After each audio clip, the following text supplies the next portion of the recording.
사람들이 어떤 생각을 해요? 내가 살 집을 마련하는 게 아니라 1억 갖고 5억짜리 집을 샀는데 얘가 7억이 되면 수익률이 200%죠? 이거 생각하고 지금 또 투기판 벌릴 수 있잖아요.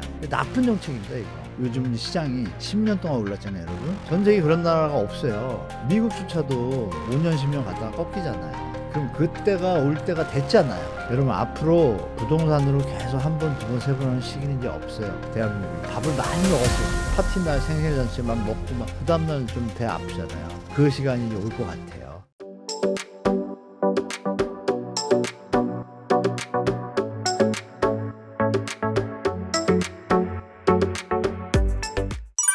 1억 8천으로 10억 아파트를 사게 된다는 지분형 주택담보대출의 설계가 끝났다는 기사가 있는데 이게 어떤 내용인가요?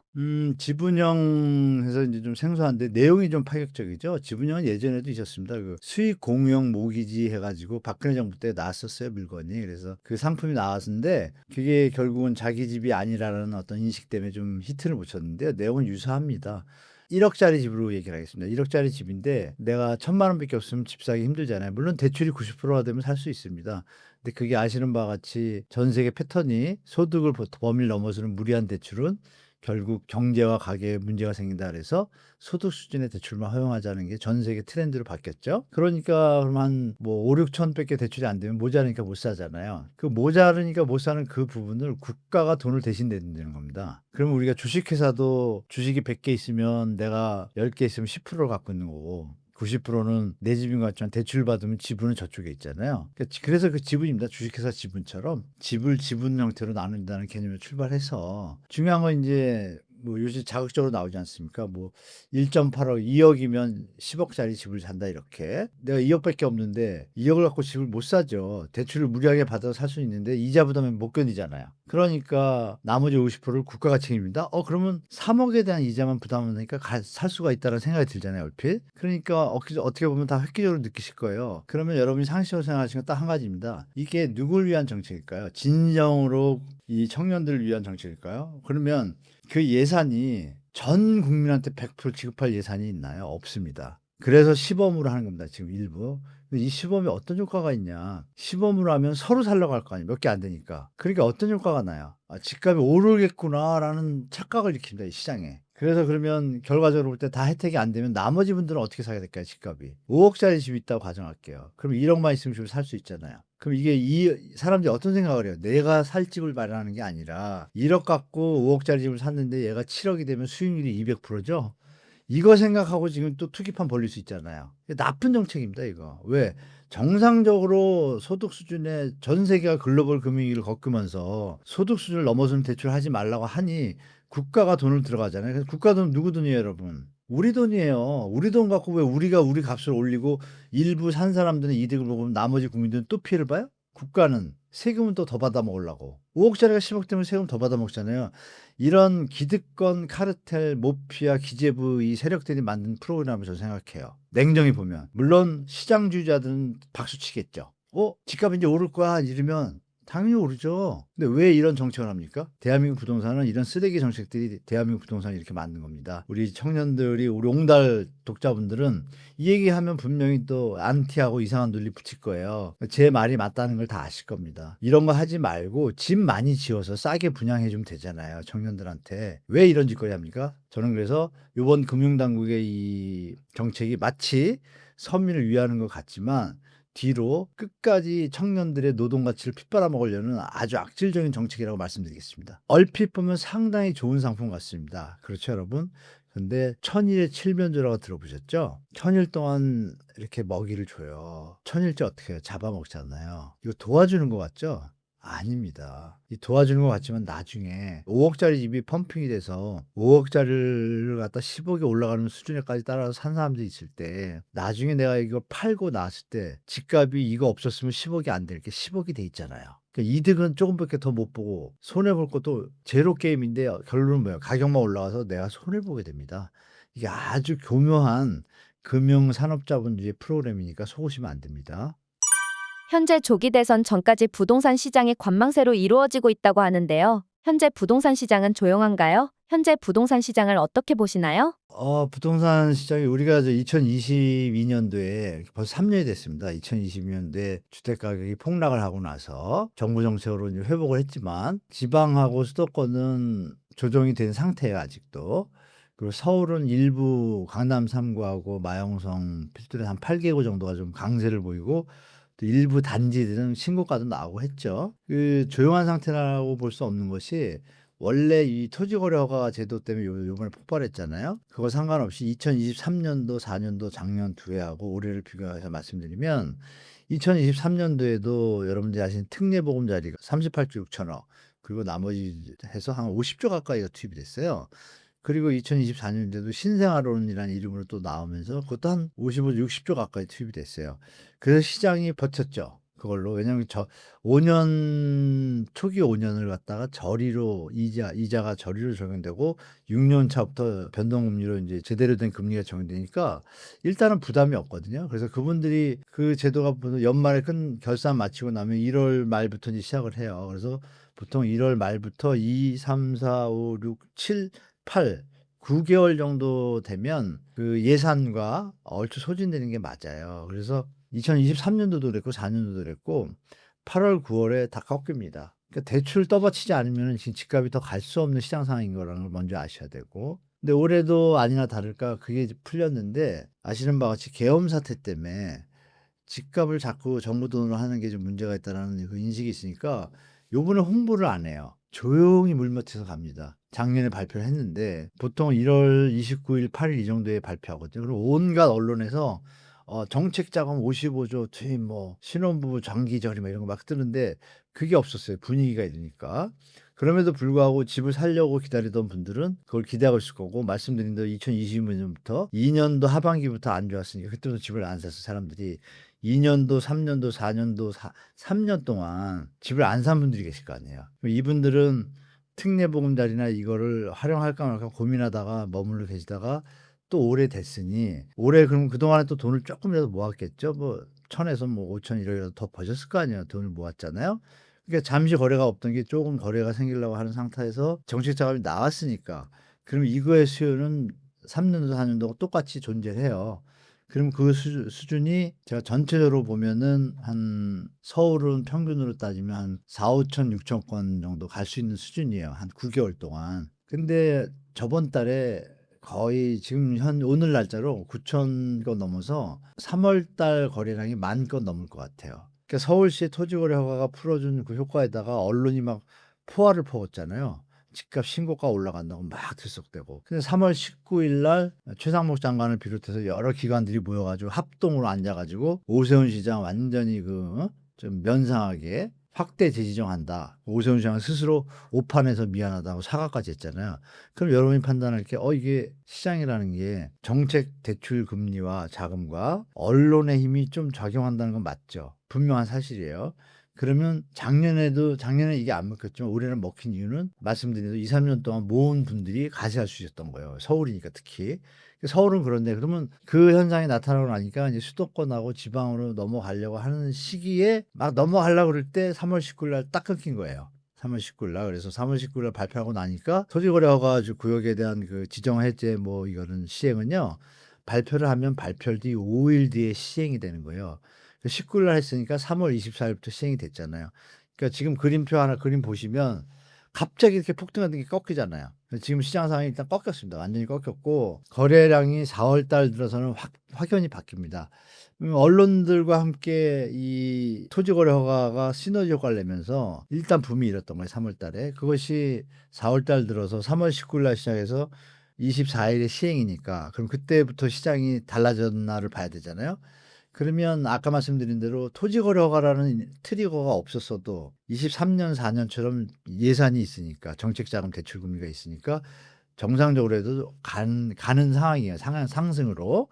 그리고 제가 말씀드렸던 게 그럼에도 불구하고 3년도, 4년도에 많이 샀기 때문에 올해는 효과가 좀 적을 수도 있다. 그래서 통상 매년 9월 전에 좀 꺾이는데 요번에는 7월에 꺾을 수도 있다라고 보고 있고 더 빠르면 6월에 꺾을 수도 있다고 얘기하고 있어요. 그 이유는 지금 이 조용한 시장 속에서 지금 4월 달 거래량을 딱 보니 펌핑된 게 몰렸잖아요. 몰렸다 할지라도 토지 거래가 없어져도 토지거래하고는 아시는 바와 같이 얼마 안 되잖아요. 전국 국토로 따지면 한 5% 10%도 안 돼요.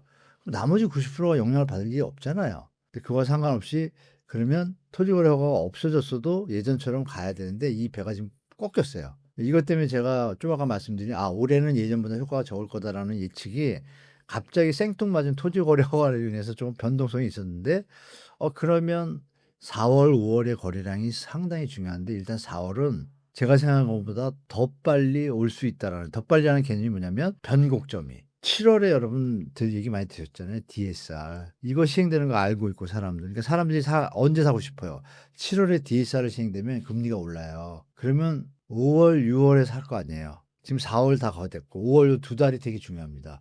만약에 6월 달에 가서 사람들이 막 집에 올라갈 거라 생각하면 6월 말일까지 막 늘어나겠죠. 근데 그게 아니면 6월 중순 20일 정도면 꺾이겠죠. 이게 이제 앞으로의 시장을 예측할 수 있어요.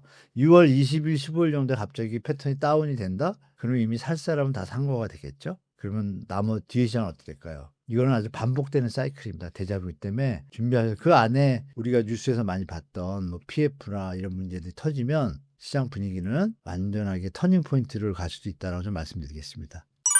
최근에 부동산 시장 침체의 상징인 마이너스 프리미엄이 서울까지 번졌는데요. 이러한 이례적인 일은 왜 발생했고 어떤 상황에서 벌어지는 걸까요? 뭐 일부 지역이라고 표현하셨는데요. 여러분들이 아시는 경기도 뭐 광명시는 사실 서울에 붙어 있기 때문에 준서울이라고 또 표현하죠. 그리고 일부 뭐 소규모 아파트나 홀로 아파트가 그렇다고 얘기를 하셨는데 물론 서울 강남은 좀 그렇습니다. 그리고 예전에 강북구 수유동에 땡땡땡 아파트가 고분양가로 인해서 할인 분양을 했죠. 마이너스 피라기보다 거긴 분양이 아예 안 됐던 거고. 근데 최근에 이제 송파 땡땡 아파트가 이제 분양을 했는데 분양할 때 청약률이 좋았어요. 되게 좋았는데 지금 마이너스 피란 말이에요. 왜 이런 일이 벌어질까요? 간단합니다. 분양을 할 때 기억은 나시겠지만 2022년도 그러고 나서 3년도에 분양 조건을 되게 완화했어요. 청약 조건을. 사가지고 계약금만 넣고 샀다가 뒤에서 사줄 사람이 있으면 생각해보자면 이 15억짜리다 그러면 계약금 얼마? 1억 5천이에요. 1억 5천을 넣었어요. 나머지는 중도금 대출 받으면서 이자를 내야 되잖아요. 사인만 하는 거예요. 돈이 안 나가요. 이자만 계산하면 돼요. 그럼 이자가 15억짜리면 뭐 그냥 대충 3천, 4천 나간다고 칠게요. 집 다 지어질 때까지. 그럼 이 사람 입장에서는 1억 5천 계약을 하고 이자 한 3, 4천 나갔는데 1억만 올라도 돈이 번 거죠, 일단. 제도 자체를 팔 수 있게 해놨으니까. 전매를 할 수 있게. 그러니까 다들 그걸 노리고 강남 일대는 앞으로 계속 뜰 거라고 판단해서 이거 비싼 거 아니야라고 계약하신 분들이 계시겠죠. 그 사람 돈이 얼마 있어요? 1억 5천밖에 없는 거예요. 입주해야 되는데 잔금 마련해야 되잖아요. 잔금 마련해야 되는데 그 이자 낼 생각하니까 답이 안 나오는 거예요. 그 분위기를 보니까 안 팔리고. 그러면 계산 바로 돌아오죠. 1억 5천 투자했는데 3천 마이너스 났잖아요. 빨리 파는 게 낫죠. 근데 안 팔려요. 그러니까 이걸 사가지고 가면 더 힘들어지는 거고 안 사고 그럼 빨리 팔아야 되니까 더 깎아야 되는 거예요. 내가 샀던 것보다 조금 더 깎아서 빨리 빠져나오는 게 왜? 너무 비싸니까. 이자로 원금 다 날라게 생겼잖아요. 그러니까 마이너스 피가 나오는 거고 비싸다는 얘기죠. 실수요자가 산 게 아니라는 얘기예요. 그게 이제 일부 강남 일대에도 한두 개 현장이 있는데 여러분이 아시는 광명 유명한 그 광명이 한때 광명이 든다고 난리가 났었습니다. 그 막 2,000세대, 3,000세대, 4,000세대 대단지 최신형 아파트로 2-3년 전에 분양 많이 했어요. 그때 난리 났습니다. 막 100대 1, 60대 1 다 이랬어요. 그럼 제가 지금 설명드린 대로 이런 걸 노리는 분들이 꽤 계세요. 자, 근데 그 분양가가 보통 12억 뭐 13억 이랬거든요. 그 당시에 갑자기 폭등하던 시절이니까 분양가가 먹혔어요. 폭등하던 시기니까. 근데 일단 한번 꺾였고 그 사람들이 살 수 있는 사람이 있어야 수요가 존재해야 되는데 없으면 어떻게 살 사람이 없으면 이 사람들도 똑같이 생각하겠죠. 내가 들어가서 살아야 되는데 그럼 있던 집을 팔아야 되는데 아니면 전세를 한번 빼서 들어가는데 그래도 돈이 모자라. 나는 팔 생각을 하고 분양을 받은 거예요. 팔아먹으려고 돈 차익 남기려고. 근데 안 팔리니까 어떻게 해요? 그 계산기 두드리는 거죠. 내가 이거 이자를 갚으려면 현재 벌고 있는 걸 다 넣어야 되네? 내가 들어가서 살면? 그럼 어떻게 돼요? 무섭죠. 그럼 팔아야 되는데 안 팔리면 어떻게 돼요? 싸게 팔면 그 금액에서 끝나요, 제 손해가. 그죠? 근데 그 금액이 지금 1억까지 됐습니다. 마이너스 피가. 신규 현장인데. 그러면 들어갈 돈이 없었다는 얘기가 증명이 되잖아요. 아니면 대출도 다 못 하는 거예요. 이런 분들은 어쩔 수 없이 팔게 되는 거고, 그나마 여유가 있는 분들은 힘들어 하면서 메꿔 나가겠죠. 그분들은 또 어때요? 그럼 이자 돈이 많이 나가니까 내수가 또 안 좋아지겠죠. 만약에 그분이 자영업자야. 내 장사를 잘해서 돈을 갚을 생각을 했는데 나처럼 많은 분들이 이렇게 부채가 늘어났으니 자영업이 잘 될까요? 안 되잖아요. 이게 악순환의 시작이에요. 이 부동산의 블랙홀이 시작된 건데 이게 똑같이 2011 년도도 똑같았어요. 2009 년도에 이렇게 청약 좀 풀어 줬어요. 이렇게 분양 잘 돼요. 분양 좋았어요, 청약률. 11 년도에 물론 그때는 저축은행 부도 사태가 있었는데요. 그 터지자마자 아니나 다를까 이 마이너스 피 아파트가 서울은 30에서 35%, 수도권은 40에서 45%다 마이너스 피였어요. 그때는 주스로 나눠졌어요, 아파트를. 그 산 사람이 바본 거예요, 분양받은 사람이. 그럼 여기 뭔가 시장에 리스크가 보이잖아요. 이게 시장의 현실이야. 아, 그럼 현재 주택 가격은 뒤에서 정상적으로 사줄 만한 사람이 없는 시장이라는 얘기가 반증이 되잖아요. 그쵸, 여러분? 분양가가 높다는 얘기예요. 낮아져야지 거래가 있겠죠. 아니면 말씀드린 대로 3-4년 또 돈을 모아서 사든지 쫓아가든지. 그러니까 당분간은 그 수요가 없겠죠. 뭐 요런 시장이 펼쳐진다. 그래서 마피아가 지금 잘 안 나오지만 조금 있으면 뉴스로 이제 많이 나올 거다라는 걸 가을에 많이 나올 수 있습니다, 여러분. 요번에. 그래서 마피아 아파트에서 소식이 이제 나오기 시작하면 한번 유튜브에 쳐보세요. 생각보다 많습니다. 그래서 보도해 주셔서 많지 않죠. 왜 그런지도 제가 말씀 안 드렸는데 시청자분들이 잘 아시죠? 마피아 쳐보시면 유튜브에 어마어마합니다. 이게 앞으로 여기서 멈추는 것이 아니라 앞으로 증가한다는 게 문제입니다. 문제는 아니죠. 증가한다는 게 시장의 현실이니까 잘 판단하시고 접근하시기 바랍니다. 부동산 시장의 변동성이 큰 시기에 오래 집을 사려는 무주택자분들의 대응 전략은 어떻게 하면 좋을까요? 이렇게 말씀드릴게요. 자본 시드머니, 기본 자본이 부동산 가격에 사시려는 주택 가격의 30%, 40% 정도 되신 분들, 이분들을 먼저 말씀드리고 그 이하 조금 부족한 분들, 40% 이상이 되시거나 50% 이상의 시드머니가 있다고 하면 냉정하게 나머지 금액을 대출을 받으셨을 때 대출 원리금이잖아요. 원금과 이자를 내는 돈이 내가 버는 소득의 40%를 넘으면 하지 마십시오. 그거는 비싼 겁니다, 일단. 비싸다고 보시면 돼요. 본인한테도 비싼 거고, 그러니까 본인이 살 때. 근데 그게 만약에 내 소득의 30% 수준이다. 이거는 사시는 걸 적극적으로 고려해도 돼요, 기존 주택. 그리고 30% 이하의 분이에요. 그러면 당연히 아까 말씀드린 분보다 더 부담이 있겠죠?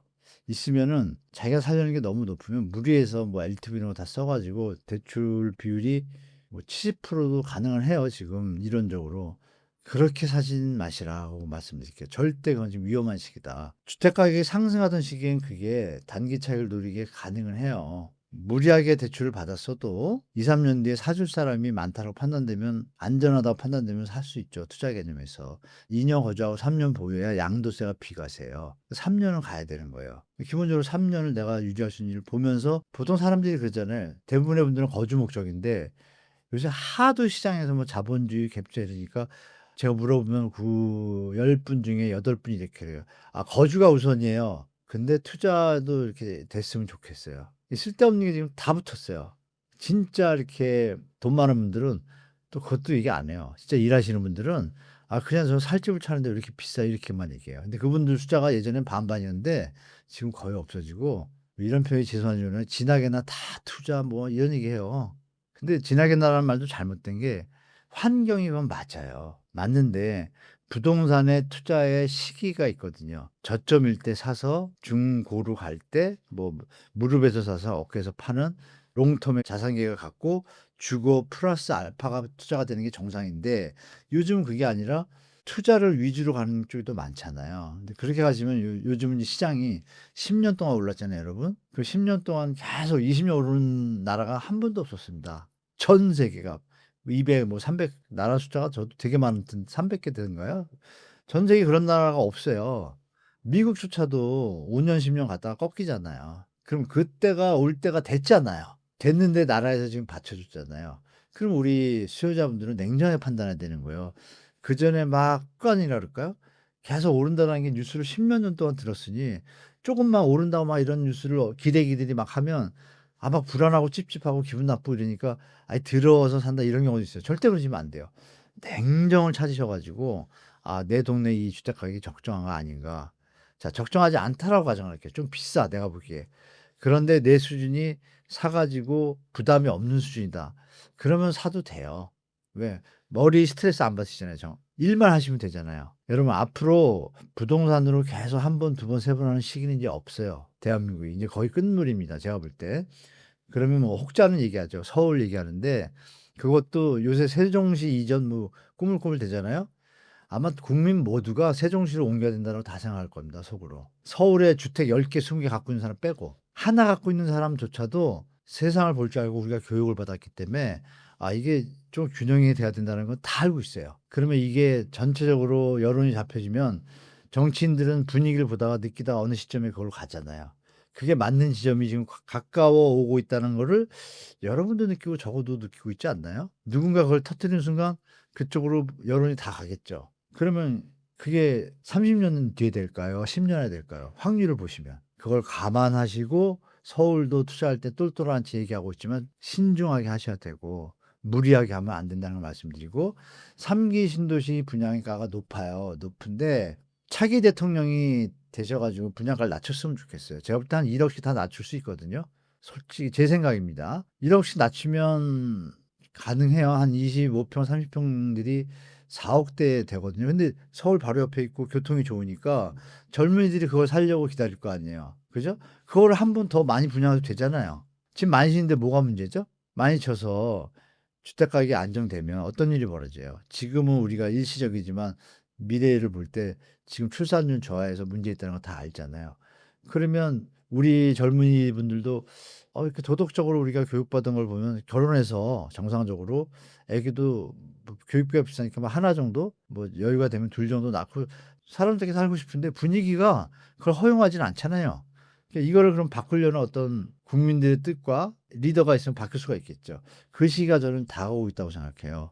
그러면 그 얘기를 왜 드리냐? 아니 그러면 지금 집을 사냐 마냐 그 얘기하는데 그러니까 조급하지 말란 뜻을 드린 겁니다. 그래서 결론은 여유가 되고 정신적으로 스트레스를 많이 받는데 내가 살 능력은 돼요. 그리고 사고 나서도 내 소득의 한 30%나 이 정도만 원금 이자로 내지 나머지 하는데 큰 문제가 없으면 하셔도 된다는 얘기고 그렇지 않으면 지금 사가지고 투자 형태로 들어갔다가 뒤에서 받쳐줄 사람이 얼마나 있냐 한번 생각해 보세요. 전 서울 시민이든 뭐든 전 세계에 100이라는 사람이 있을 때 전 세계 평균이 40% 그러니까 5분위로 나누면 마지막에 저소득층의 20% 이 두 개 분위는 합하면 40%잖아요. 이분들은 사실 최저임금 제도도 있잖아요. 우리 그런 것처럼 비율이 거의 40% 됩니다. 전 세계가.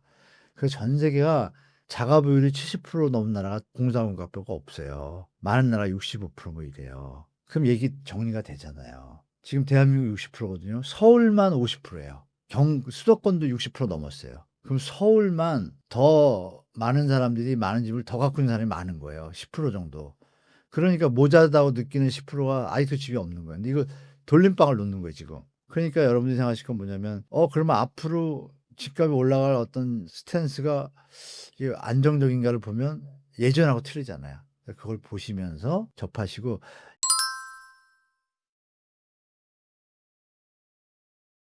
이런 예를 말씀드리면 서울에 지금 노원구 가시면요.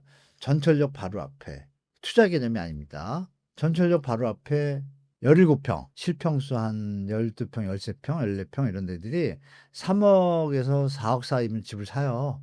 그럼 거기 솔로분들 거기 가서 그냥 인력만 있으면 충분히 감당하는 수준이잖아요. 2억 대출이면 3%짜리 받으시면 60만 원인데 원룸 사는 것보다 낫잖아요. 근데 그걸 사러 안 가요. 어디서 이상한 것만 가지고 1억 갖고 뭐 5억짜리 사는 뭐 이런 거 자꾸 이런 분들이 많은데 그러면 이제 보이시죠? 그래서 실거주나 이런 거 목표로 하신 분들은 서울 시내에도 3억 정도, 4억 아니면 5억 정도면 집 15에서 21평, 25평짜리 많이 있어요, 아직.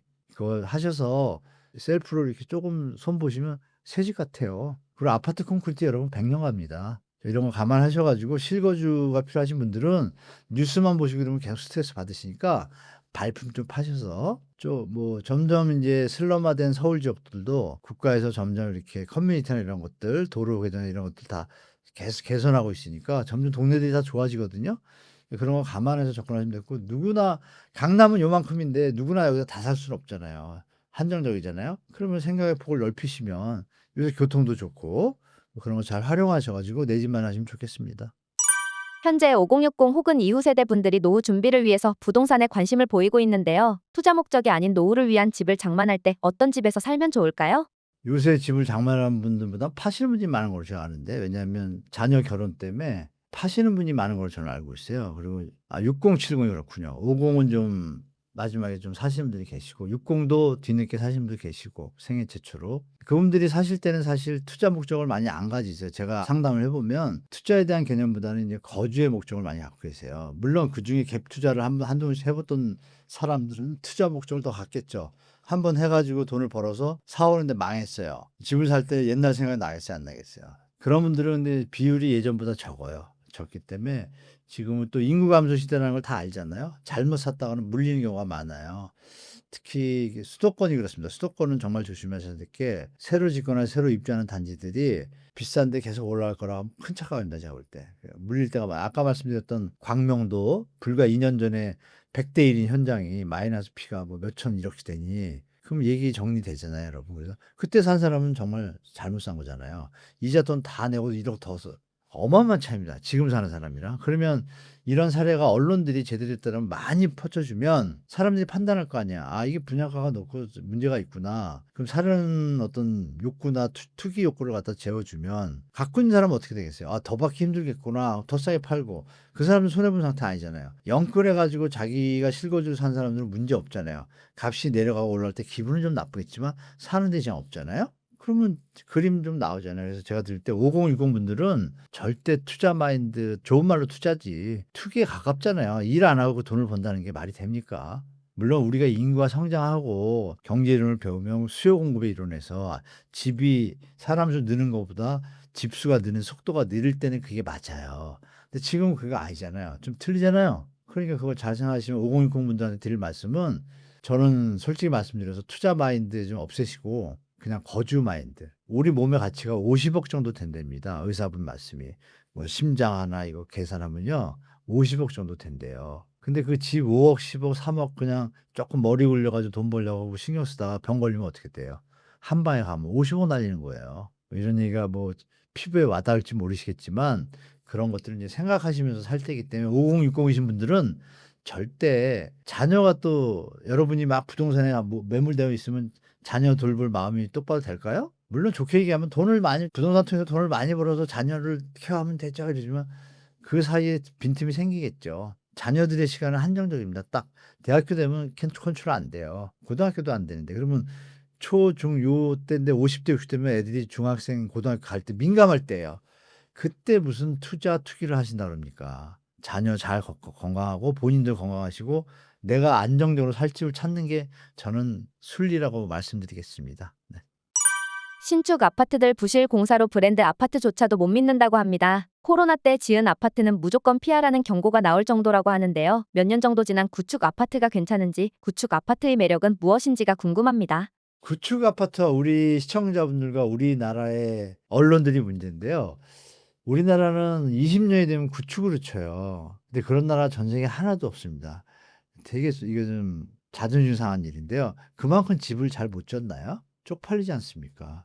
건설 강국이라고 하면서 기본이 50년을 갑니다. 다만 왜 우리가 재건축 얘기 불고 그랬냐면 신축 구축 얘기가 나오냐면 일기 신도시들이 지을 때가 1990년도예요. 1990년도 때 우리의 소득 수준은 지금하고 틀리고 그 당시에 국민들의 수준하고 다 했을 때 분당이라는 신도시 예를 들고 뭐 일산이라는 신도시 이렇게 쾌적하고 전 세계 선진 도시처럼 녹지율이 뭐 20-30% 되고 이런 환경의 도시가 서울 안에 없었잖아요. 다 막 모여 사느라고. 그러니까 새로운 개념으로 들어갔는데 그 지은 게 90년도니까 90년도 이전엔 여러분 배관 있잖아요. 배관. 그러니까 음마아파트도 그전에 졌잖아요. 배관이 강관이에요. 우리 배관이라는 게 뭐냐면 수도관도 있고 뭐 가스관도 있고 뭐 여러 관이 있잖아요. 근데 그 관의 소재가 쇠예요. 쇠. 그게 강관이에요. 쇠강자 써가지고 그 강관들은 세월이 흐르면 빈틈에서 어디서 물이 들어오거나 뭐 이렇게 해가지고 이 녹이 습니다. 녹이 스면 녹물이 나오게 하죠. 스토브리 녹물이 나온다. 음마아파트가 한때 그래가지고 좀 배관용 구축을 했는데 90년대 지은 것들은 그래요. 그런데 1997, 8년부터는요. 동관이라는 게 나옵니다. 동관. 구리동자. 구리는 녹이 안 슬어요. 그래서 그 이후에 지은 아파트 중에 동관인데 비싸요. 비싸다 보니까 고급 아파트라든지 도곡동 타워팰리스 들어보셨죠, 여러분? 거기가 이제 그걸 쓰기 시작합니다. 이렇게. 그 시간이 지나고 나면 한 2000년 5년 요 초반에 이제 반영구의 배관이 나와요. 그러면 말씀드린 1990년대 아파트는 녹물이 나오잖아요. 그럼 뉴스에 뭐가 떠요? 녹물이 나온다. 완전히 쓰러져는 아파트. 뭔가 잘못된 것 같죠? 그 와중에 주차가 또 이제 부족한 거예요. 왜? 그 당시만 해도 우리나라 경제 개발 계획이나 이런 걸 다 예상을 할 때 30년 뒤에까지 하면 주차장이 늘어날 걸 계산한 거예요. 하니까 한 집에 하나씩이라고 생각한 거예요. 그걸 짤 때 1990년대 89년에 발표했으니까 그때 대한민국의 모든 도시계획학자들이 모여서 계산할 때도 한 집에 차가 한 대 이상은 있기 힘들겠다고 판단한 거예요. 근데 어떻게 세상이 바뀌었잖아요. 차값이 뭐 거의 껌값이잖아요. 연습용은 100만 원짜리도 50만 원짜리도 있고요. 대한민국이 자동차 강국이 됐잖아요. 이렇게 될 줄은 아무도 몰랐죠. 그러니까 졸지에 구축칙을 받는 거예요. 일기 신도시가. 근데 일기 신도시는 단점은 그건 뭐예요? 배관하고 주차구나. 나머지는요. 완전히 A급 도시입니다. A 플러스급이에요.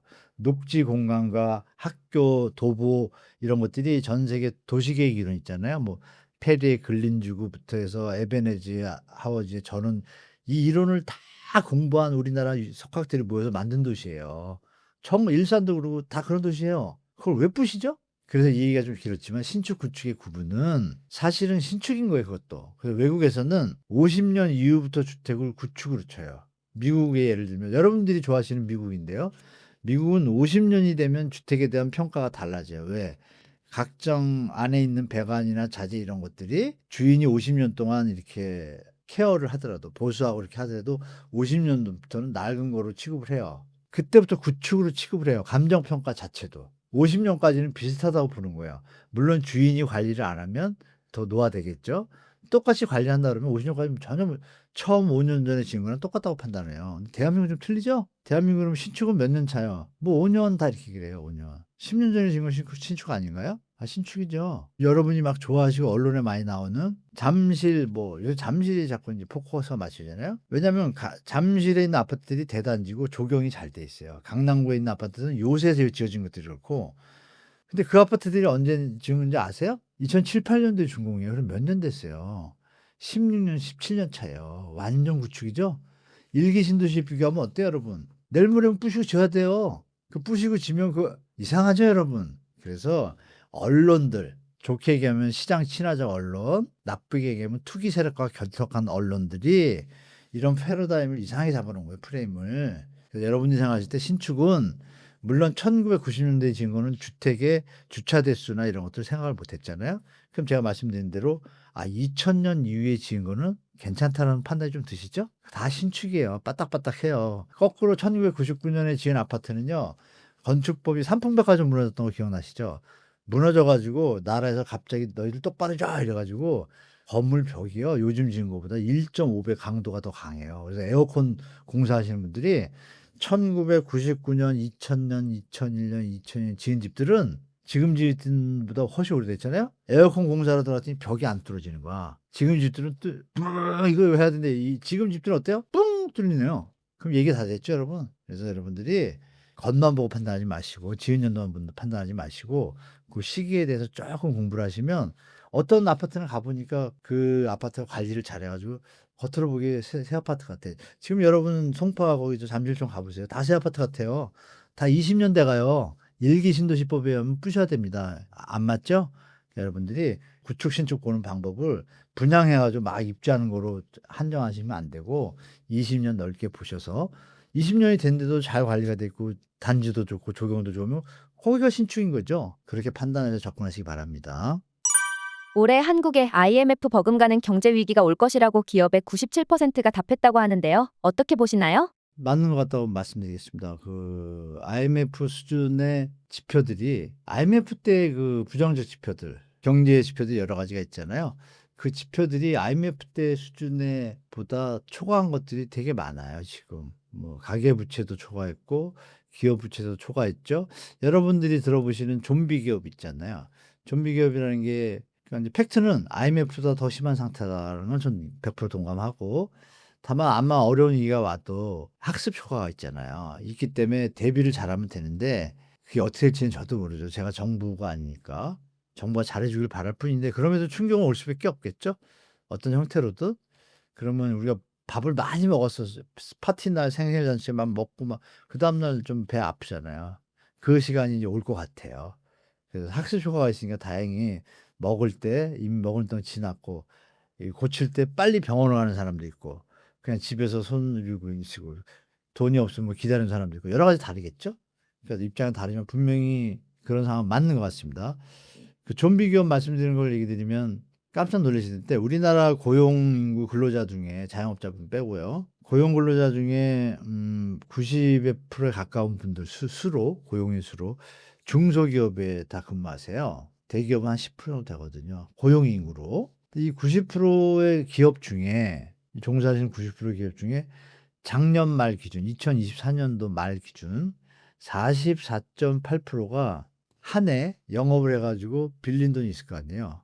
월급도 주고 뭐 하고 그런데 이자를 다 못 내는 거예요. 이걸 이제 우리가 한계 기업이라고 표현합니다. 한계 기업이 5년 사이에 계속 증가하는 거예요. 그래서 정부가 작년에 2번 금리 인하를 하면서 하는 총재가 했던 말에 그 밑에 있습니다.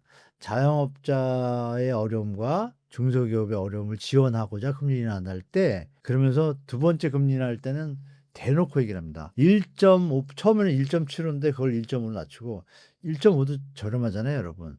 1.5이던 금리를 1.25로 낮춘다. 금리 인하 두 번째 할 때 그거 말을 하는 총재가 직접 해요. 1.25로 줄여져야 그나마 문제가 되는 기업 수가 주는 거죠. 최근에 금리 인하가 부동산을 위해서 한 것이 아니라 상태가 심각한 걸 파악하고 지원하는 차원에서 한 겁니다. 살아나길 바라면서.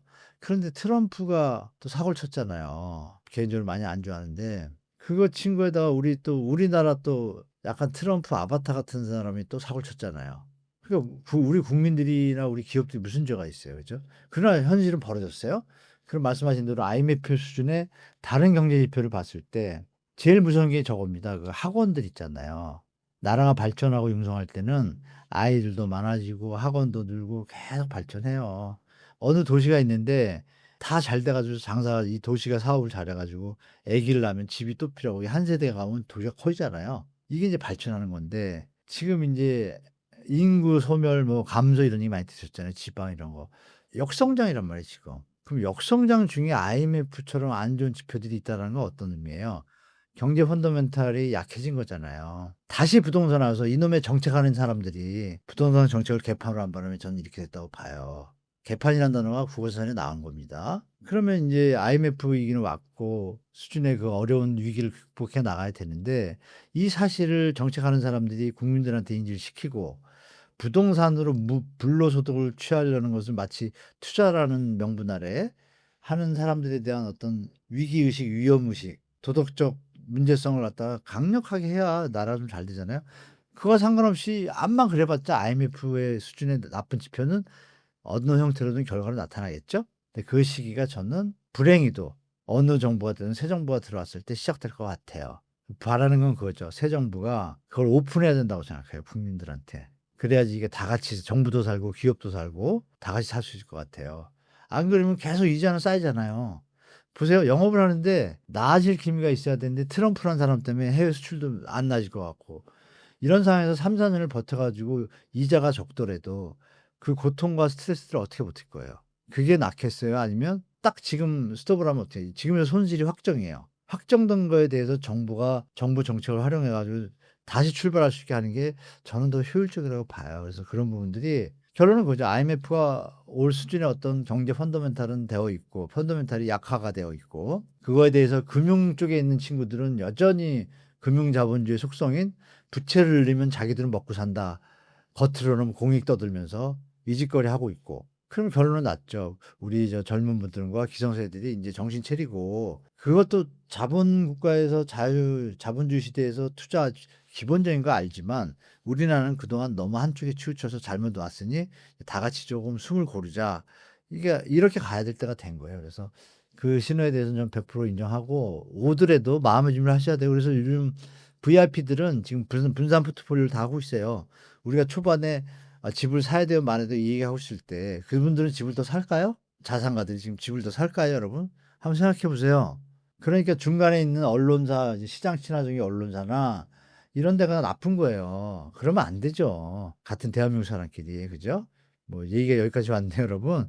여하튼 IMF 수준의 우리 경제 펀더멘탈이 많이 약화되어 있다. 특히 내수가 가라앉으면요 나라가 악순환을 가기 때문에 지금이라도 아까 우리 초반에 예전에 일부에서 말씀드렸던 지분 적립 이런 쓰레기 정책 이런 거 하면 안 돼요. 저는 그렇게 말씀드릴게요. 그래서 슬기롭게 이 시간이 좋은 리더들과 좋은 의견들이 나와서 그동안 마치 자기들이 하는 일이 정당하고 자기들이 표현하는 내용들이 정당한 것처럼 포장하는 그 불로소득하는 인간들에 대해서 나쁘다고는 할 수 없지만 도덕적으로 좋은 쪽이 아니라는 것을 다 같이 얘기를 하면 그분들도 원래 착하니까 다 돌아오면 그때가 대한민국이 서로 얼굴 보면서 짜증 안 내고 지금 무주택자하고 유주택자하고 차별화시키는 게 어느 인간들이 언론사들 아니에요. 왜 그걸 차별을 해요? 지금 20억짜리 집인데 전세를 13억에 살아요. 근데 어떤 사람은 전세 13억을 낀 집을 사고 자기 돈 5억 들어가지고 결국은 돈이 5억밖에 없는 사람이야. 대출 끼고 해가지고 20억짜리 샀어요. 누가 부자예요? 전세 13억 든 분이 부자예요. 그분이 갭투기 할 줄 몰라서 그래? 아닙니다. 정상적인 세상을 생각하고 살아가시는 거예요. 그분들한테 박탈감을 주잖아요. 그 박탈감을 갖다가 그걸 비아냥대는 쓰레기 같은 인성들을 가진 언론들이 있잖아요.